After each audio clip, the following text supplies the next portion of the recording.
तो आप जानते होंगे कि पृथ्वी की कितनी गतियां हैं? जानते हो कितनी गतियां हैं पृथ्वी की? कौन कौन सी है? तो पृथ्वी की सामान्यतः दो गतियां होती है। कितनी होती है? कौन कौन सी होती है? पहली है घूर्णन गति। कौन सी होती है? घूर्णन गति। और दूसरी गति कौन सी है? परिक्रमण गति। कौन सी गति? परिक्रमण गति। तो घूर्णन गति क्या होती है? घूर्णन गति जब होती है जब पृथ्वी अपने अक्ष पर घूमती है। पृथ्वी जब अपने अक्ष पर घूमती है तो उसे क्या कहते हैं? घूर्णन गति। क्या कहते हैं? घूर्णन गति। घूर्णन को इंग्लिश में अपन रोटेशन भी बोलते हैं। क्या बोलते हैं? आप कंफ्यूज नहीं हो तो आप इंग्लिश वर्ड भी याद रखें। घूर्णन को अपन रोटेशन बोलते हैं। दूसरी गति है परिक्रमण गति। कौन सी गति? परिक्रमण गति। परिक्रमण गति उसे कहते हैं जो पृथ्वी सूर्य के चारों ओर एक स्थिर कक्ष में घूमती है। उसे कौन सी गति बोलेंगे? परिक्रमण गति।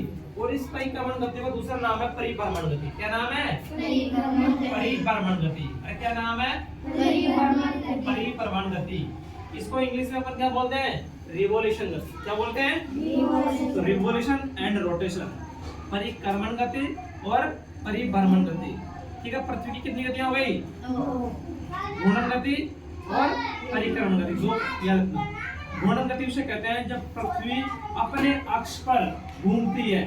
जब पृथ्वी अपने अक्ष पर, ये पृथ्वी है, ये ग्लोब है। पृथ्वी का क्या है? लघु रूप है ये, ना। वास्तविक अगर अपन पृथ्वी को तो नहीं देख सकते, अपन ग्लोब को देख सकते हैं और अपन कल्पना कर सकते हैं, हम एज्यूम कर सकते हैं कि हमारी पृथ्वी ऐसी दिखाई देती है।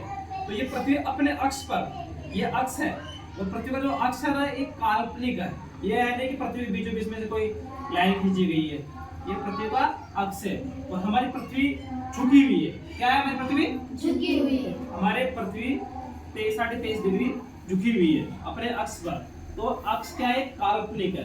जब पृथ्वी पश्चिम से पूर्व अपने अक्ष पर घूमती है तो उसे घूर्णन गति बोलते हैं। क्या बोलते हैं? घूर्णन गति। और जब पृथ्वी अपने सूर्य के चारों तरफ एक स्थिर कक्षा में, ये सूर्य है, ये पृथ्वी है, अपने स्थिर कक्ष में चारों तरफ एक चक्कर लगाती है सूर्य के, ना, उसे कौन सी गति बोलेंगे? परिक्रमण गति। कौन सी गति बोलेंगे उसको? परिक्रमण गति। ठीक है। अभी जो हमारी पृथ्वी है ये किससे प्रकाशित होती है? किससे प्रकाश ग्रहण करती है हमारी पृथ्वी? सूर्य।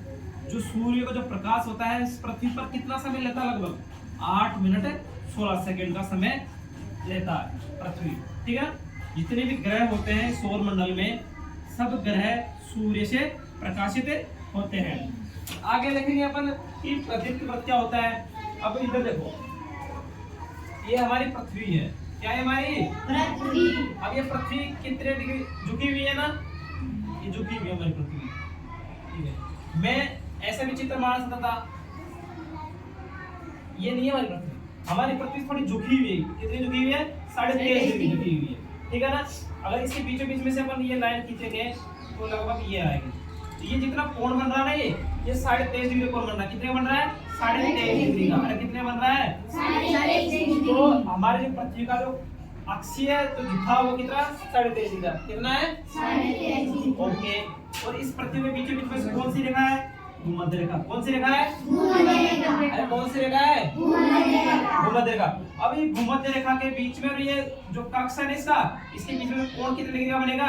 66 डिग्री का। अरे कितने का बनेगा? 66 डिग्री। तो ये 66.5 का कक्षीय सतह है। कौन सा सतह है? कक्षीय सतह। पृथ्वी का जो कक्षीय सतह है कितने का है? 66 डिग्री का। और पृथ्वी अपने अक्ष पर कितनी झुकी हुई है? 23.5 डिग्री। इस अक्षीय झुकाव के कारण ही पृथ्वी में दिन रात बनते हैं। ठीक है। झुकी हुई नहीं होती पृथ्वी तो दिन रात नहीं बनते। सूर्य के सामने वाले भाग में ही क्या होता? दिन होता। नहीं होता क्या? इसी ये पृथ्वी है। अगर ये बिल्कुल स्थायी होती, ये सूर्य है, सूर्य के सामने वाला भाग घूमना बंद करती, तो सामने वाले भाग में दिन होता और पीछे वाले भाग में अंधेरा होता। तो अगर आप यहाँ होते तो आप जागते रहते और यहाँ होते सोते रहते। ये हमारी पृथ्वी घूमती है। तो आप आदमी करते हो।